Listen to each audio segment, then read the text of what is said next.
ശരീര വലിപ്പവുമായി താരതമ്യം ചെയ്യുമ്പോൾ ഇനി പറയുന്നവയിൽ ഏറ്റവും വലിയ വായുള്ള ജീവി ഏതാണ്? ഓപ്ഷൻ എ ആന, ഓപ്ഷൻ ബി ആമ, ഓപ്ഷൻ സി തിമിംഗലം, option D hippopotamus, option D തവള. ശരീര വലിപ്പവുമായി താരതമ്യം ചെയ്യുമ്പോൾ ഏറ്റവും വലിയ വായല്ലേ? ശരീര വലിപ്പം എന്ന് വെച്ചാൽ ഏറ്റവും ശരീരമുള്ള എന്നല്ല ഉദ്ദേശിക്കുന്നത്. അപ്പൊ താങ്കളുടെ ശരീര വലിപ്പം അല്ലെ എന്റെ ശരീര വലിപ്പം താരതമ്യപ്പെടുന്നത് ഈ കണ്ണിന്റെ വലിപ്പം എന്ന് പറയില്ലേ എന്ന് പറയുന്ന പോലെ. അപ്പൊ ആനയ്ക്ക് വലിപ്പമുണ്ട്. ഈ ജീവികളെല്ലാം ഒന്ന് മനസ്സിൽ വിചാരിക്കും. ആമ, തവള,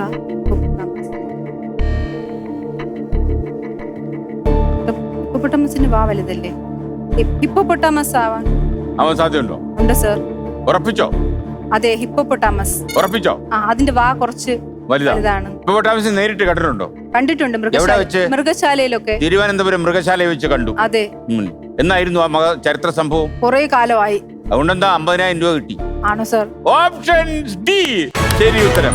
ഹിപ്പോപ്പൊട്ടാമസ് ആണ് ശരി ഉത്തരം. ഇതിനിടയ്ക്ക് ഏതോ കടൽത്തീരത്ത് പോയിട്ട് ചെറിയൊരു അപകടം ഉണ്ടായെന്നും ബയോഡേറ്റ വായിച്ചു. ആണ് സർ, ആണ്. എന്താ സംഭവിച്ചത്? അത് ഞങ്ങള് ആഴിമല ക്ഷേത്രം, നമ്മുടെ തിരുവനന്തപുരം ജില്ലയിലെ വളരെ ഫേമസ് ആയിട്ടുള്ള ഒരു ക്ഷേത്രമാണ്. ഏറ്റവും വലിയ ശിവന്റെ പ്രതിമയൊക്കെ ഇപ്പൊ അവിടെ ഉണ്ട്. അപ്പൊ അതിന്റെ ബീച്ചാണ്. ആ ബീച്ചിലോട്ട് അവിടെ യഥാർത്ഥത്തിൽ അത് ബീച്ചല്ല, അമ്പലത്തിന് ചേർന്നിട്ടുള്ള ഒരു കടൽ തീരമാണ്. അവിടെ കുട്ടികൾക്ക് കളിക്കാനൊന്നും പാടില്ല എന്ന് ഇപ്പൊ ഞങ്ങൾക്ക് മനസ്സിലായി. എന്റെ മകൻ, ചേച്ചിയുടെ മോനും ഉൾപ്പെടെ അവിടെ ഈ മകൻ കളിച്ചോണ്ടിരുന്നു. എത്ര പറഞ്ഞാലും കരയെ കയറിയില്ല. കടൽ കണ്ട അവന് പിന്നെ ഭയങ്കര എക്സൈറ്റ്മെന്റ് ആണ്. കളിച്ചിരുന്ന സമയത്ത് വലിയൊരു തിര വന്നിട്ട് ഈ കൊച്ചിനെ എടുത്തോണ്ട് കൊണ്ടുപോയി. തിര കൊണ്ടുപോകാൻ ഇങ്ങനെ കൊണ്ടുപോകാൻ കൂടെ പോയ വാർത്തയാണോ? കൊണ്ടുപോകാൻ ശ്രമിച്ചു. പേടിച്ചില്ലേ?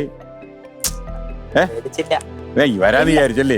തിര അങ്ങോട്ട് പോയത്ര ഇങ്ങോട്ട് വരുമല്ലോ. എന്നാലും ഞങ്ങൾ കണ്ടോണ്ടിരുന്ന ഞങ്ങൾക്ക് അങ്ങനെ പറ്റത്തില്ലല്ലോ. ഞാൻ ഇറങ്ങി ഇവന്റെ കൂടെ ഓടണം, പക്ഷെ എനിക്ക് എത്താൻ പറ്റുന്നില്ല.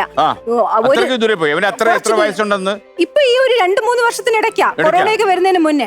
അപ്പൊ സത്യം പറഞ്ഞ സാറേ, ദൈവം അയച്ചതുപോലെ 2 മനുഷ്യര് അവരുടെ എന്താ പറയുക, അവരെ പൈസയോ പേഴ്സോ ഒന്നും നോക്കാതെ അവര് പോവേണ്, കൂടെ ഈ കുട്ടിയെ പിടിക്കാൻ പോവേണ്. എനിക്ക് അവര് ഇപ്പൊ എവിടെയെങ്കിലും നിൽക്കുവാണെങ്കിൽ ഞാൻ അവരുടെ തീർച്ചയായിട്ടും സാർ, തീർച്ചയായിട്ടും രക്ഷിച്ചത്. അവര് തലയ്ക്ക് മുകളിൽ കൂടെ വെള്ളം ഇങ്ങനെ പാഞ്ഞു കയറി.